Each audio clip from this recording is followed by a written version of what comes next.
Hello everyone, welcome back to Maths Decoded. Today I'm solving May June 2022 paper 1 2. So let's get started.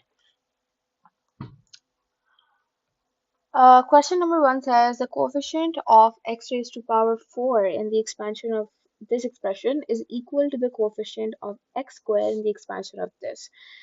Find the value of the positive constant a. So we're going to break this question down into two parts. First of all, I'm going to solve the binomial expansion of this expression. Uh, 3 plus x raised to power 5, and we basically have to find the coefficient of x raised to power 4. So first of all, I know that the first term is gonna be uh, 5c0 3 raised to power 5, then it's gonna be 5c1 3 raised to power 4 and x raised to power 1. um Then the third term is gonna be 5c2 3 raised to power 3 and x raised to power 2 plus 5c3 3 raised to power 4 x raised to power 3. Actually, 3 raised to power 2 and x raised to power 3. Then we have 5c4, that's going to be 3 raised to power 1 and x raised to the power of 4. And this is what the question actually asked us for, where the power of x is 4. So this is going to leave us with 15 into x raised to the power of 4. You basically put this expression into your calculator, and this is obviously just going to be 3. So this becomes 15x raised to the power of 4. So we have the answer from the first expression. Now let's have a look at the second one, which is this one. This is going to be 2x. Just going to rewrite the expression over here.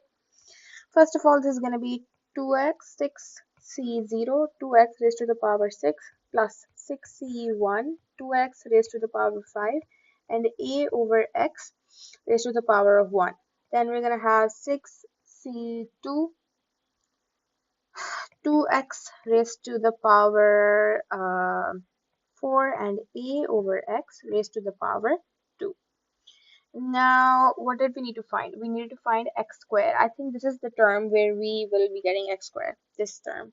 Let's expand it.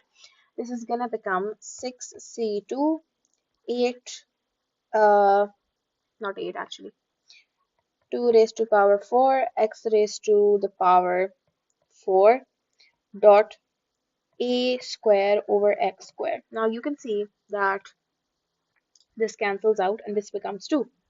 And there you have it. You have x squared in this expression. This is going to leave you with 240 x squared a squared. So you also have the answer from this term. Now, what did the question statement say? It said the coefficient of this, which was 15 x raised to power 4, is equal to the coefficient of x squared. The coefficient of x squared was 240 a squared x squared. So that basically means they're basically saying that this and this is supposed to be equal to each other. So I'm just going to make an equation out of that. That's going to be 240 a square is equal to 15. A square is going to be equal to 15 over 240. So a square is going to be equal to 1 over 16. If I take the under root on both sides, that's going to leave us with 1 over 4. That should be the correct answer. Alright, moving on to question number 2.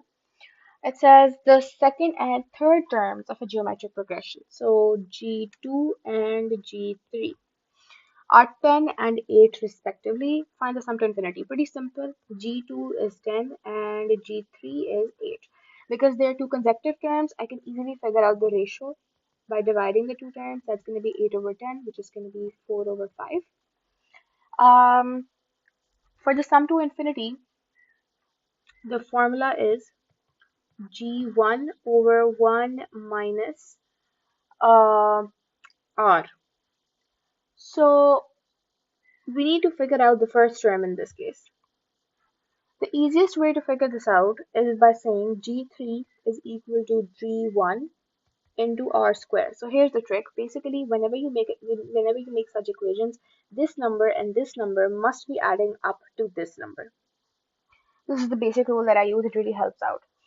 Um, Anyways, so G3 is something that is known to us. It is 8. G1 is something we need to find out. And this R is 4 by 5 squared. So G1 comes out to be 25 by 2. Now just plug it into this formula. 25 by 2 divided by 1 minus 4 by 5, and this gives us an answer of 125 over 2. I hope that makes sense. Moving on to question number 3. It says the equation of a curve is such that dy by dx, they've given you the derivative in this formula, in this question. It is given that the curve passes through the point 4 comma 5 by 2. Find the equation of the curve. Pretty simple. Basically, when you're going from y to dy by dx, you're supposed to differentiate, and then you're again supposed to differentiate when you have d square y over dx square. But in this question, they are telling you to go from dy by dx to y, which basically means you'll have to integrate in this question. So let's start integrating. That's going to be the integral of 3 4x minus 7 raised to power 1 over 2 minus integral of, I'm just going to separate the two things, it makes it much simpler for you to understand. Basically, I'm going to apply the chain rule over here that basically says that the bracket remains the same. You increase the power by 1, that's going to be 3 over 2. You divide it by the increased power and you divide it by the derivative of this inner bracket, which is 4 in this case. Similarly over here, I will increase the power, which is going to be by 1, which is going to be 1 over 2, and divide it by the increased power. This is going to end us up with 4x minus 7 raised to power 3 over 2. Some basic simplification makes the denominator 2 minus 8x raised to power 1 over 2. Do not forget to add a plus c over here because this is not a definite integral. Whenever you have limits, you do not put plus c, but whenever it is an indefinite integral, you have to put plus c. Anyways, now you plug in these coordinates to figure out the value of c. That is going to be 4 into 4 minus 7 divided by 2 raised to power 3 over 2 minus 8 into 4 1 over 2 plus c is equal to 5 over 2. This basically gives us c minus 5 over 2 plus c is equal to 5 over 2. C is equal to 5. Alright, now I'm just going to rewrite the entire expression with the correct value of c. There you have it. I hope this makes sense. Moving on to question number 4, it says the first, second, and third terms of an arithmetic progression are k, 6k, and k plus 6 respectively. Find the value of the constant k. Now, in an arithmetic progression, you're supposed to know that the difference between this term and this term, and the difference between this term and this term is supposed to be the same. So I will say that k plus 6, which is the third term, minus 6k is going to be equal to 6k, which is the second term, minus k. This is going to leave us with minus 5k plus 6, which is going to be equal to 5k. That makes it 10k is equal to 6, and k is therefore equal to 0.6. B part says find the sum of the first 30 terms of the progression. Now, before doing that, you need to know what are the first, second, and third terms. The first term is going to be 0.6. The second term is going to be 6 into 0.6. And the third term is going to be 0.6 plus 6. This is going to give us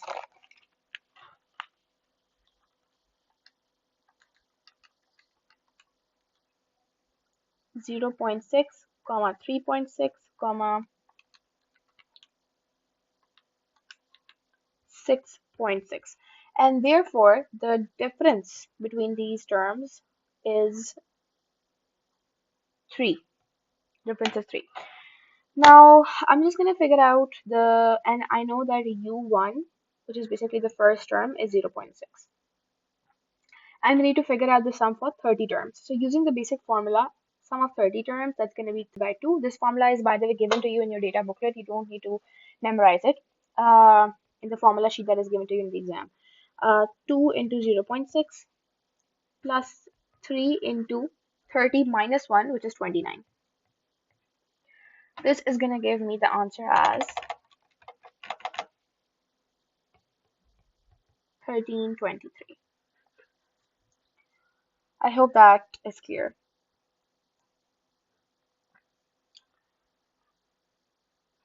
All right, moving on to question number 5. It says the equation of a curve is y is equal to this expression, and the equation of a line is this, where k and a are constants.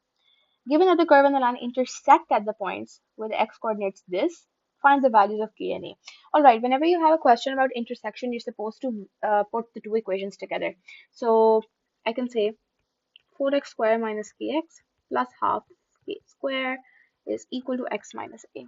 I'm just going to move things around, make this into a simple expression. That's going to be 4x squared minus kx minus x plus 0.5. I'm writing this as decimal, it just makes it easier.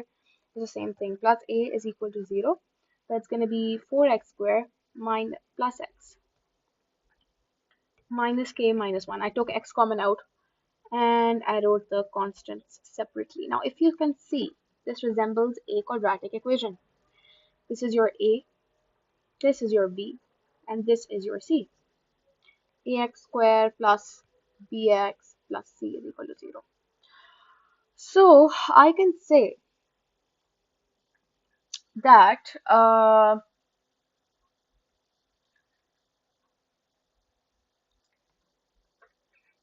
it says that you have two roots with you have an equation that has these two roots. So what if I try to make an equation using these roots? So one of my solutions is 0 and the other one is 3 by 4.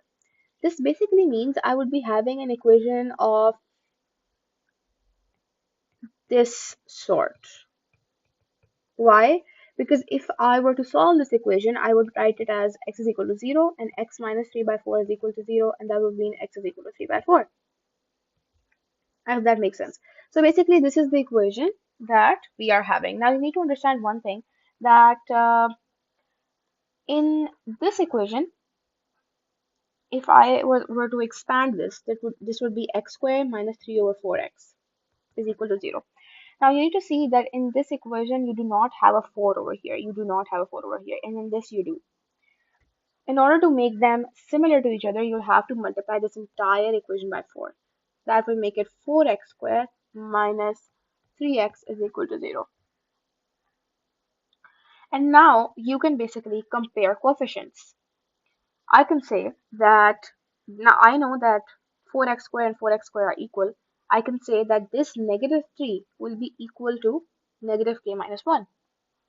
So negative k minus 1 is going to be equal to negative 3. Negative k is going to be equal to negative 2, and k is therefore going to be equal to 2.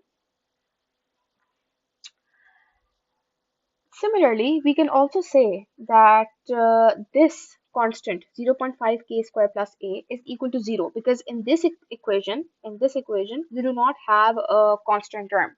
That basically means that the constant term is 0. So I can put this equal to 0. 0.5 k square plus a is equal to 0. I can obviously plug in k as 2, as we found out earlier. That is going to make it 2 plus a is equal to 0. So a is going to be equal to negative 2. So you do get a value for k, and you also get a value for a.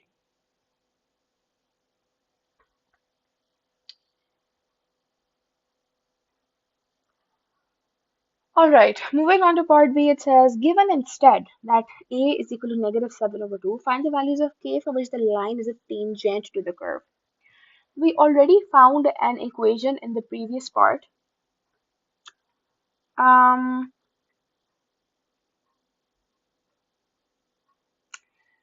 So using this equation, I can now plug in a as -7/2. If I do that, that's going to become y is equal to x minus a. That's going to be y is equal to x minus 7/2. That's going to be y is equal to x plus 7/2. I can write it down as y is equal to x plus 3.5. And the other equation that I had was y is equal to 4x squared minus kx plus 0.5k squared. What I can do, again, they're intersecting because there's a tangent, which means that there is one intersection. What a tangent means that there is exactly one point of intersection. Um, so I'm just going to put these two equations together. That's going to make it 4x squared minus kx plus 0.5k squared. That's going to be equal to x plus 3.5. I can move things around again and make it minus kx minus x plus 0.5k squared minus 3.5 is equal to 0. You can say 4x squared plus x. Again, I'm taking x common out to make it closer to a quadratic equation. Again, now I can say that a is equal to 4, b is equal to negative k negative 1, and c is equal to 0.5k squared minus 3.5. Now, there's one thing very important. Whenever the question says that there is a tangent to the curve, it basically means you are going to use the discriminant formula b squared minus 4ac is equal to 0. If it said that there was an intersection at 2 points, that would mean b squared minus 4ac is greater than 0. 2 points, 1 point, and if there is no intersection, in that case, b squared minus 4ac is less than 0. We are going to use this one because we have an intersection only at 1 point since the question is about a tangent. Anyways, so that is going to be b in this case was negative k negative 1 whole square minus 4, a is 4 as well, and c is 0.5k square minus 3.5, that is equal to 0. Now I'll just expand some stuff. That's going to become k square plus 2k plus 1 minus 16, 0.5 k square minus 3.5 is equal to 0. That's going to be k square plus 2k plus 1 minus 8k square plus 56 is equal to 0. That's going to become negative 7k square plus 2k plus 57 is equal to 0. It's generally a good practice to turn this coefficient positive. So I'm going to do that. 7k square minus 2k negative 57 is equal to 0. Now, you need to show all quadratic steps in your workings by using this formula. I am not going to do that right now.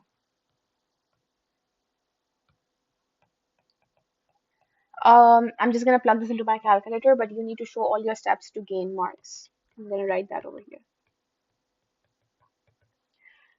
This is going to give me the value of k as 3 and the value of k as negative 19/7.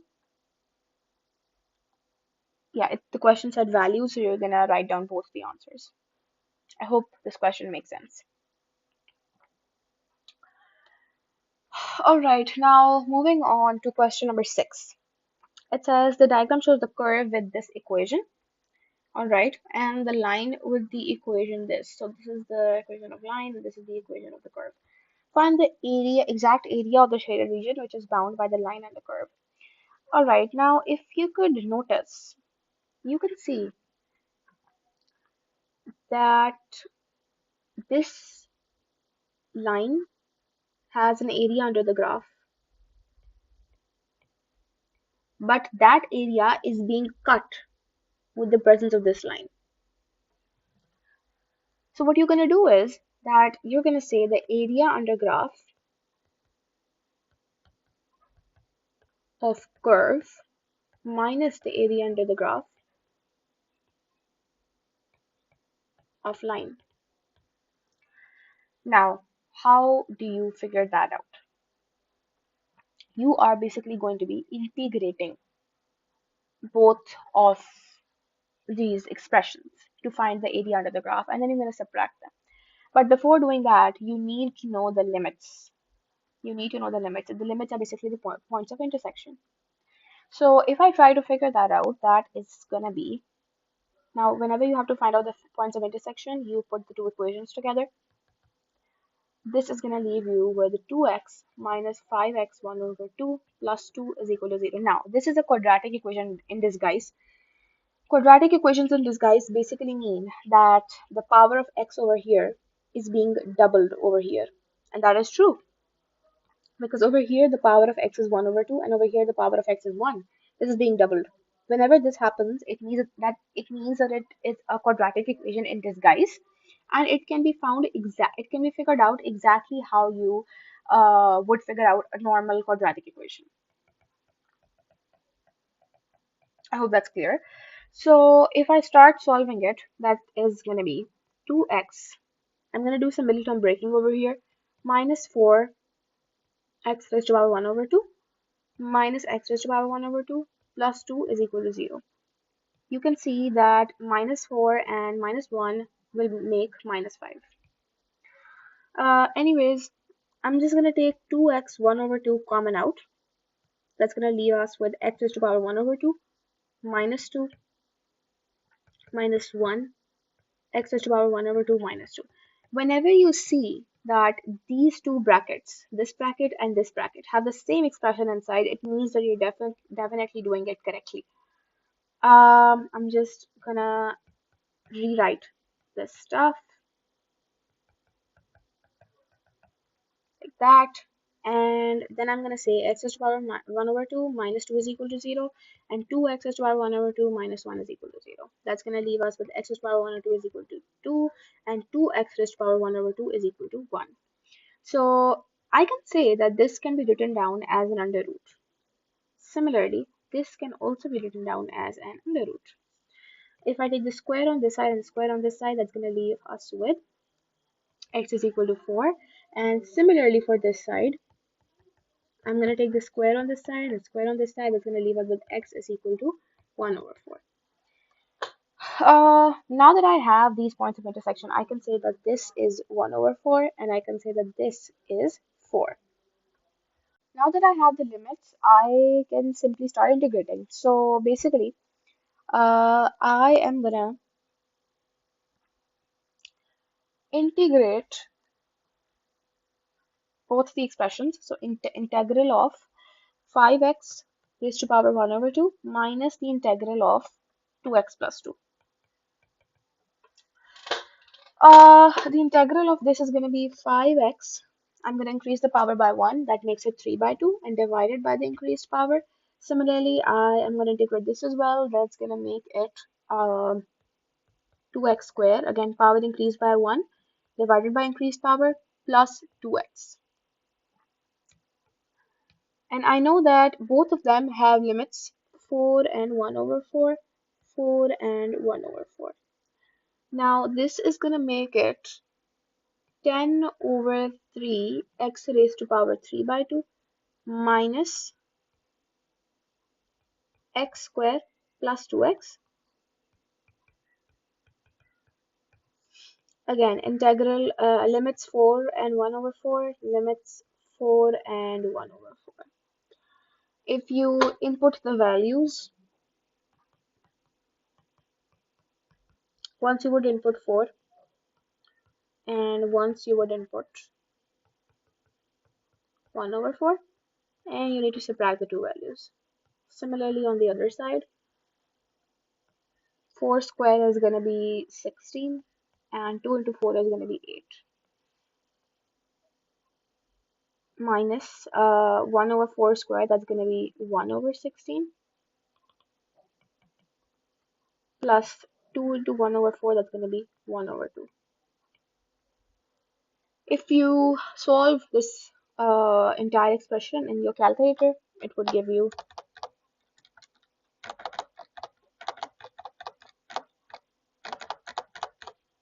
45 over 16. I hope that makes sense. Alright, moving on to question number 7. It says the diagram shows a sector OBAC, OBAC with center O and radius 10. Okay. The point P lies on OC and BP is perpendicular to OC. Hmm. Angle OAC is given to you and the length of the arc AB is 2. Alright. Find the angle BOC. BOC. This entire angle. I need you to figure out this entire angle. Acha. Uh, Basically, I can see one thing that I have the arc length for this particular sector and I also have the radius. I can say that S is equal to R theta, which is the R formula. S in this case is 2, R in this case is 10, and theta is just something we need to find. So theta in this case comes out to be 1 over 5. Now that this is 1 over 5, angle BOC, which is something they asked us for this angle. And I have found out this angle, which is 1 over 5. So angle BOC is going to be 1 over 6 pi plus 1 over 5. You can write this down in decimal form as well. I'm just going to leave it like that. Moving on to part B, it says, hence find the area of the shaded region BPC. BPC. Okay. First of all, in these type of questions, it's very important that you derive an approach. What I'm going to do is I'm going to take a picture of this question and move it down below to make it easier for us.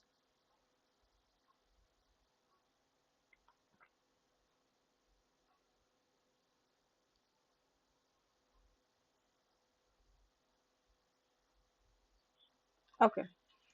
I know that this angle is 1 over 5. And I know that this shaded region can be found by subtracting two things.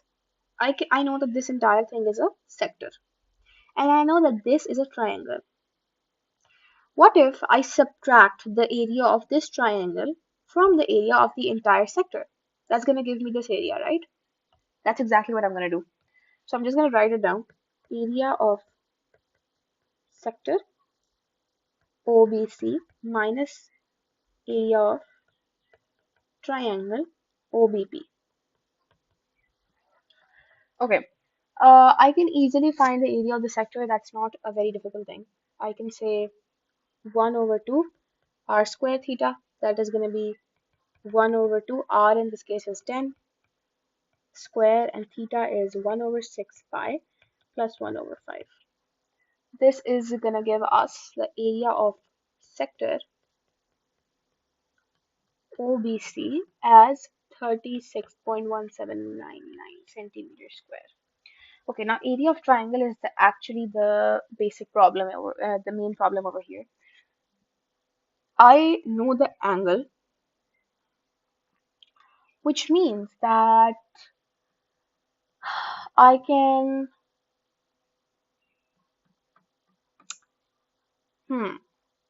I know that this length over here is 10 because it's the radius and the radius always remains the same. This length is 10, but that's not really going to help us out. Hmm. I know this angle and I know this length, which is 10. That means I can figure out the base using sine cosine. So I know the hypotenuse and I need to figure out the adjacent side. So I'm going to use cos in this case using SOHCAHTOA.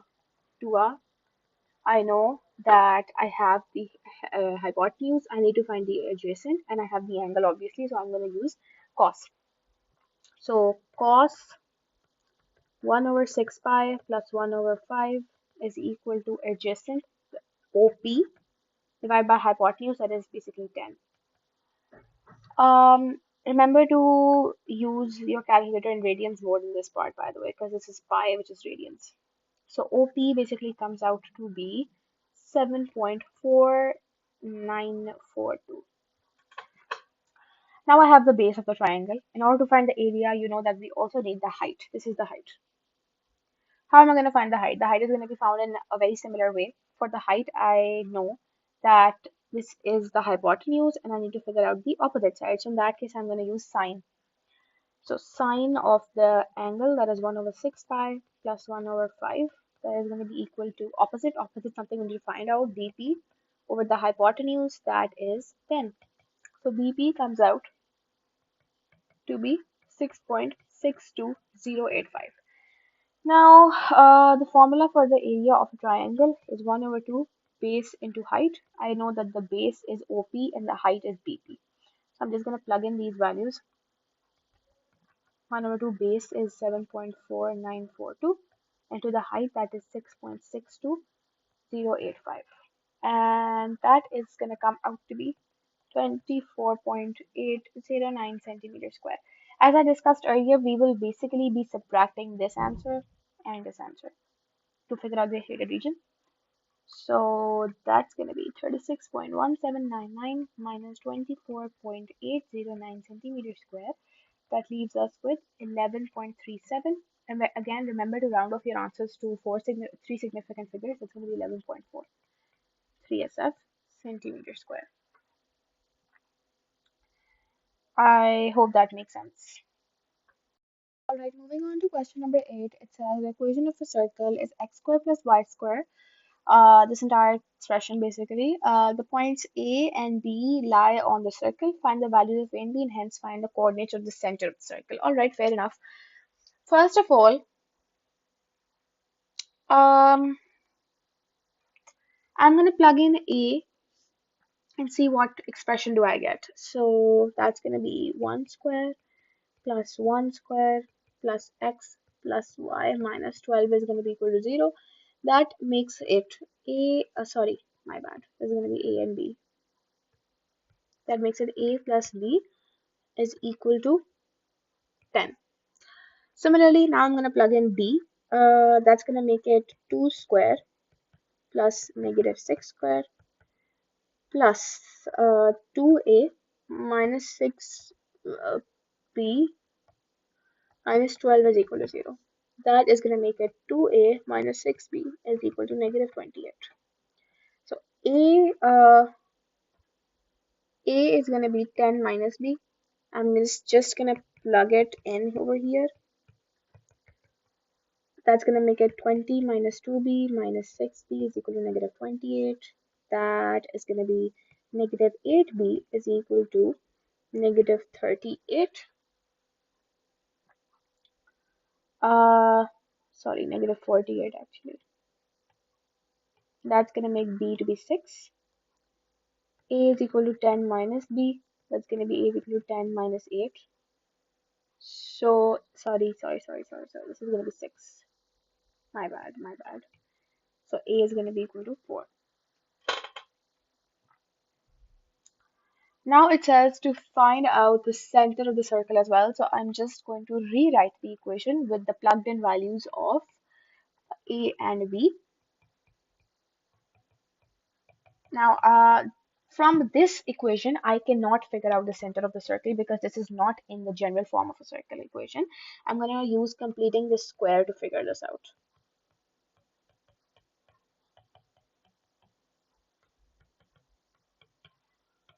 So I'm just going to divide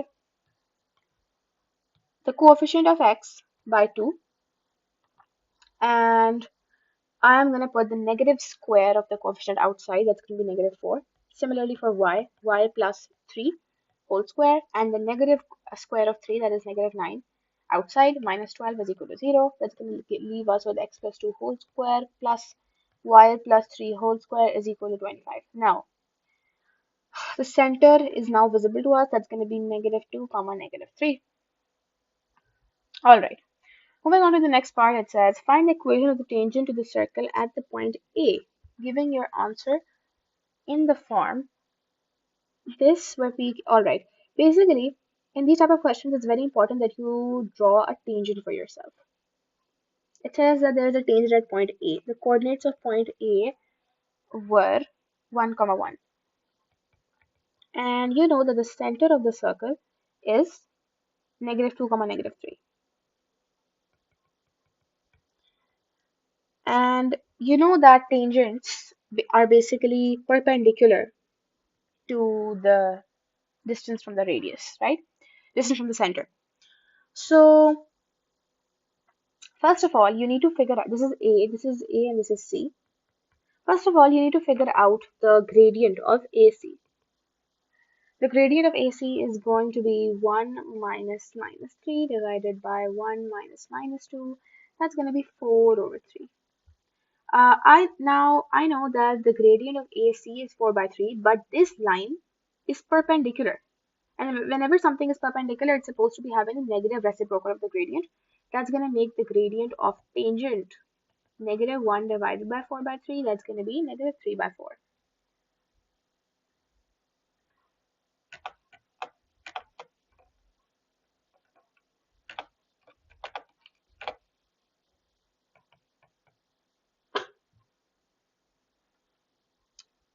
Now I basically have the gradient. I also have a coordinate that is 1 comma 1. So I'll just figure it out. Y minus y1 is equal to m into x minus x1.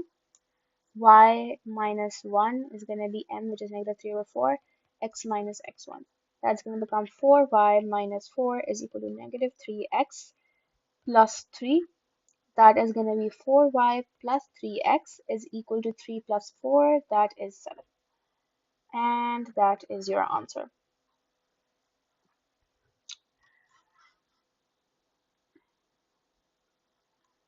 All right. Uh, Moving on to question number 9.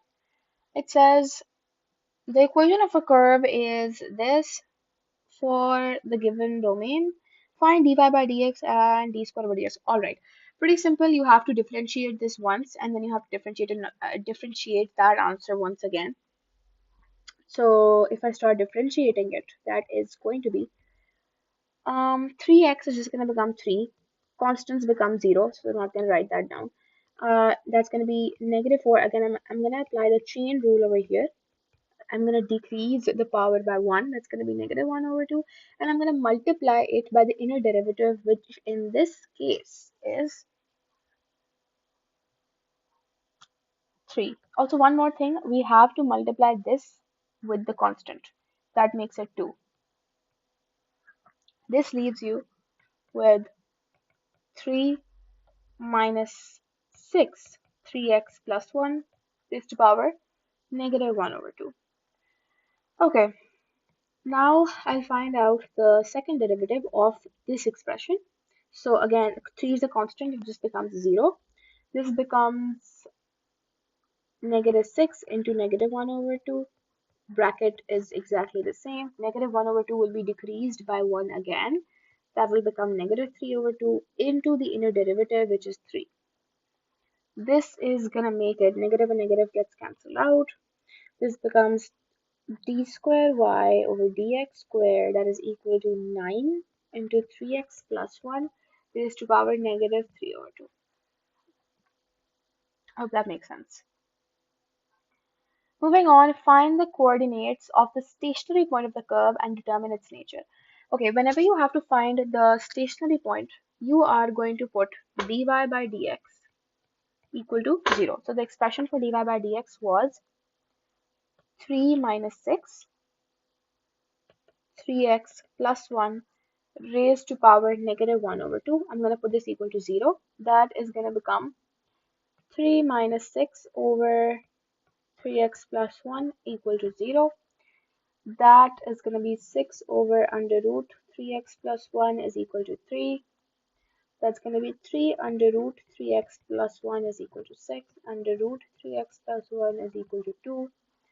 If I square both sides, that's going to be 3x plus 1 is equal to 4. So 3x is going to be 3 and x is going to be 1. Now, because they asked you for the both of the coordinates, you're going to plug this into the actual equation.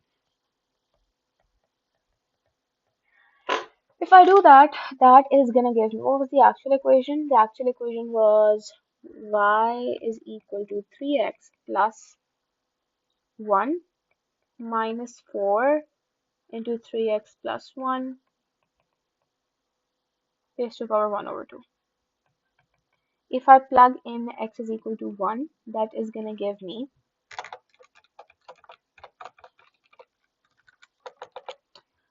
y is equal to negative 4. So these are the coordinates of your stationary point.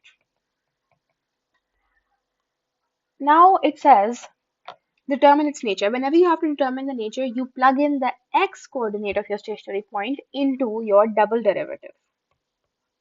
The formula for the expression for the double derivative was 9 3x plus 1 raised to power negative 3 over 2. Alright, so I'm just going to plug 3 into this, 1 into this, and that is going to give me 9 over 8. Now, because my value is positive, it's going to be a minimum point. Why? Because it's greater than 0. Alright, moving on to question number 10. It says functions f and g are defined as follows. So this is the equation for f of x and for g of x with their respective domains. The diagram shows part of the graph of f of x.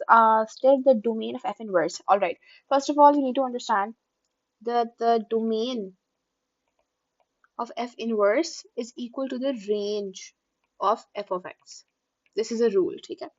So basically, uh, how do I figure out the domain of f of x? Now, this is a rational function.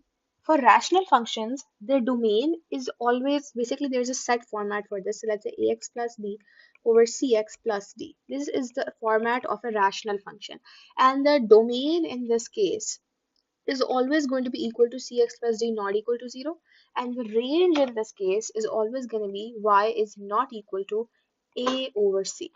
So in order to figure out the domain of f inverse, I need to figure out the range of f of x because they both are equal to each other. The range of f of x is basically going to be 2 divided by 2. So the range in this case is y is not equal to 1. So the domain is also not going to be, is also going to be x is not equal to 1. This is your answer. It says final expression for f inverse of x. Alright, so f of x is equal to 2x plus 1 over 2x minus 1. Now you can write this down, replace this with y, and now you're going to swap the x's with the y's and the y's with the x's. And now you're going to try and make y the subject of the formula. So I cross multiply both sides. That's going to leave me with this. I'm going to bring the y's to one side. I'm going to take y common out. That's going to be 2x minus 2 is equal to 1 plus x. That's going to be y is equal to 1 plus x divided by 2x minus 2. And lastly, I am just going to replace y with f inverse of x. That's going to be 1 plus x over 2x minus 2. Simple. Then now it says find g of f inverse of 3. This is a composite function. Basically, first of all, you need to figure f inverse of 3, and then you need to plug that value into g of x. So first of all, I'm going to find out f inverse of 3. I'm going to plug in 3 into the expression we found above, which is going to give me 1. Now I'm going to do g of 1. G of 1 is basically going to be 1 square plus 4, which is going to be 5. Alright. The next part says explain why g inverse of x cannot be found. Whenever it asks you this question, you first of all need to check the graph. Okay, the graph for g of x is not given. In that case, you can just simply say that it is a one-to-one function, that it is not a one-to-one function. And the next part is very important. For the given domain, you can also add that it does not pass the horizontal line test.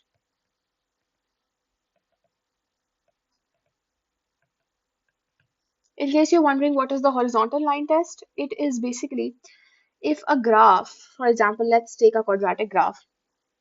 You will basically draw a horizontal line. If it intersects at more than one places, it intersects at this point and at this point, it is not capable of being an inverse function. If it intersects at only one point, for example, let's take a linear graph, it will only intersect at one point. And this means that it basically passes the horizontal line test. Anyways, moving on to the next part, this is a tricky question. Show that this expression can be expressed as this expression, and hence first let's solve this part and then we'll read the rest of the question. This can simply be done by taking the LCM. So 1 over 2 over 2x minus 1. Uh, this is going to be 1 into 2x minus 1 plus 2. That is going to be 2x minus 1 plus 2 divided by 2x minus 1, which is going to become 2x plus 1 over 2x minus 1. So this is shown that it is equal to this. The reason they're asking you to show this is that you can either take this or either take this in the upcoming part of the question. Hence, find the area of the triangle enclosed by the tangent to the curve at the point x is equal to 1 and the y and the x and the y-axis. I'm just going to take a picture of this graph so that it becomes easier for us.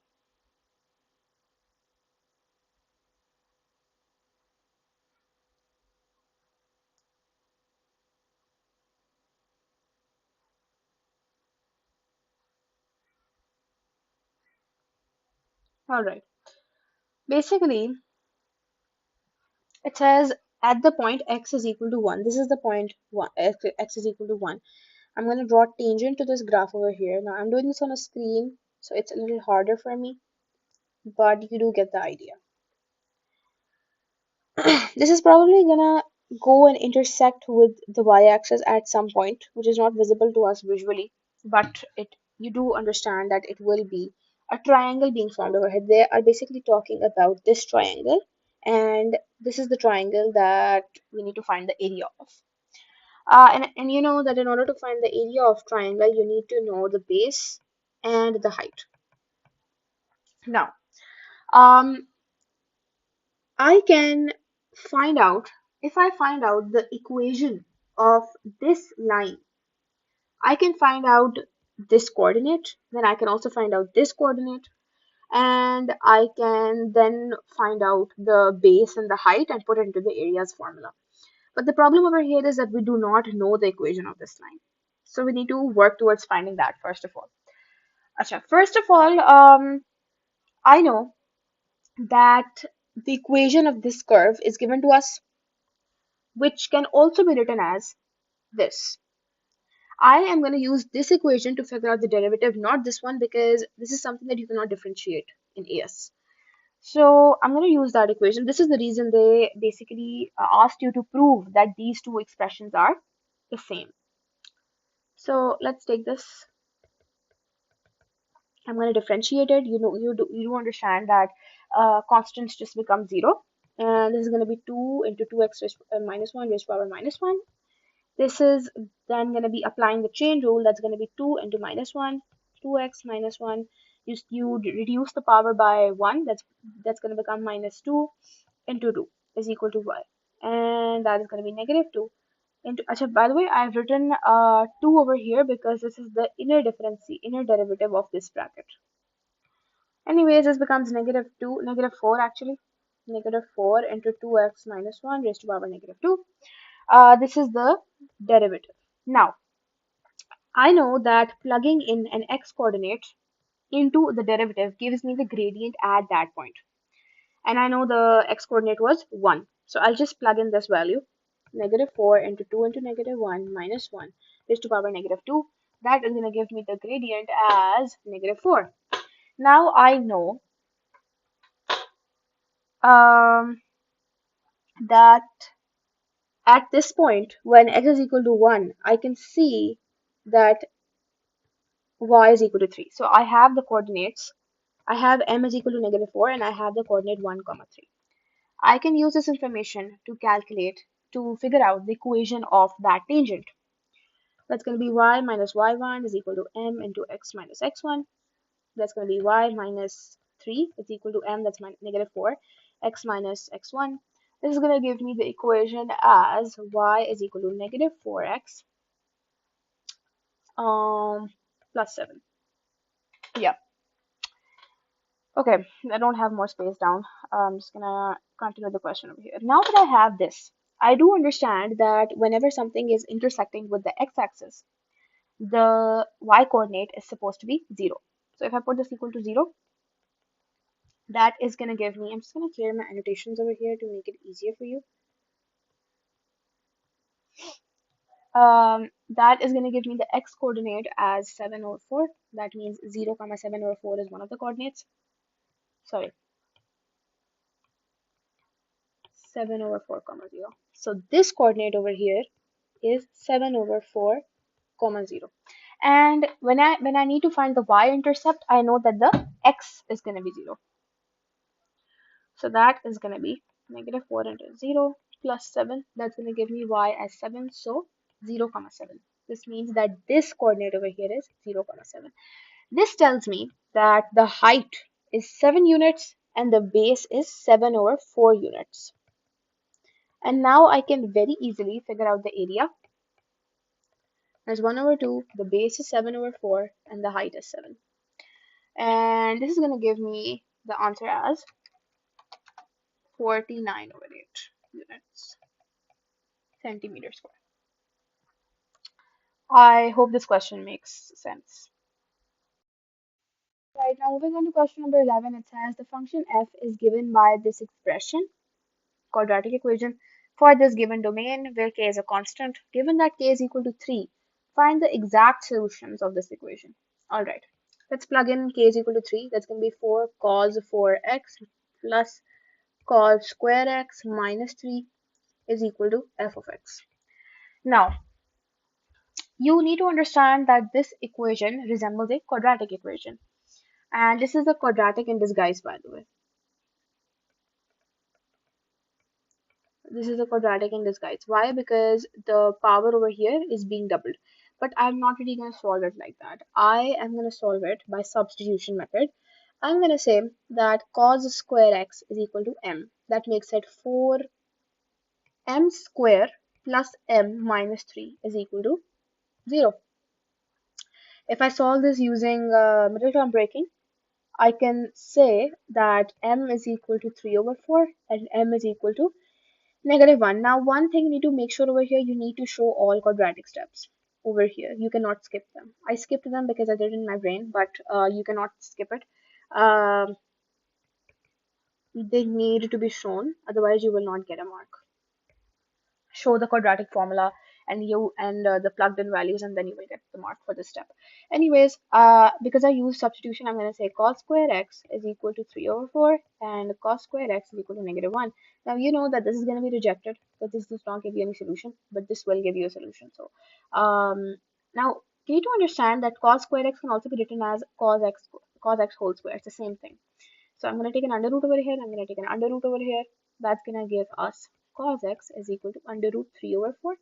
And x is going to be cos inverse of under root 3 over 4. Now, the domain over here was given to you in radians. So make sure whenever when you're doing this calculation, this should also be done in radians mode in your calculator.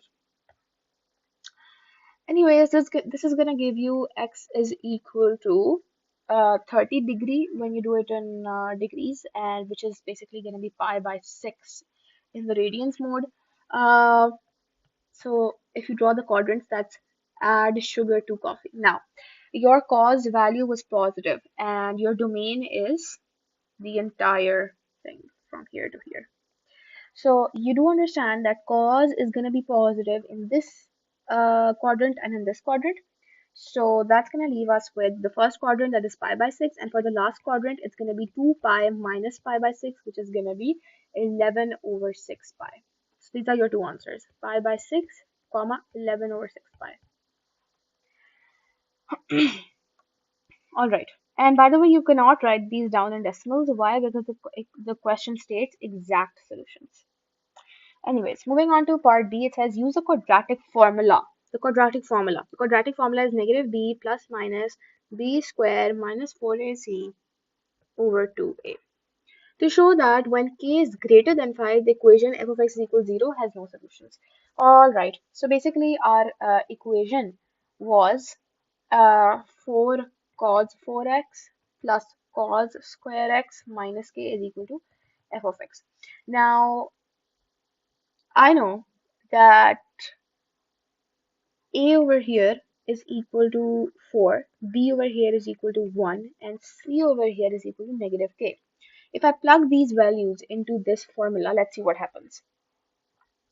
So negative 1 plus b is 1 square minus 4, a is 4, c is negative k over 2a is also 4. Now you do understand that you will be getting two answers. One is positive and the other one is negative. All right. This is going to be equal to cos square x. This is also going to be equal to cos square x. This is going to give you negative 1 plus 1 over 16k over 8, and this is going to give you negative 1 minus 1 plus 16k over 8. Now, if I plug in k is equal to 5 in both of these equations, that's going to give me negative 1 plus 1, that's going to give me negative 1 plus, plus 81 over 8, and this is going to give me negative 1 minus 81 over 8. And this comes out to be 1. This comes out to be negative 1. This means that there are no solutions. Why? Because cos square x cannot be equal to negative 1. That's not, that doesn't have any solution. And in this case, cos square x is equal to 1. Now you do understand that cos square x is supposed to be greater than 1, right? Therefore, when you plug in 5, k is supposed to be greater than 5 because you need values that are greater than 1. So k is supposed to be anything greater than 5 so that it would give you a number over here that is greater than 1, because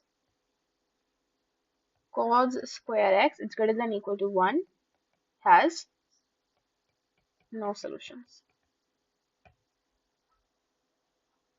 So I hope that makes sense. And this brings us to the end of the video. If you have any questions, feel free to ask them down in the comments.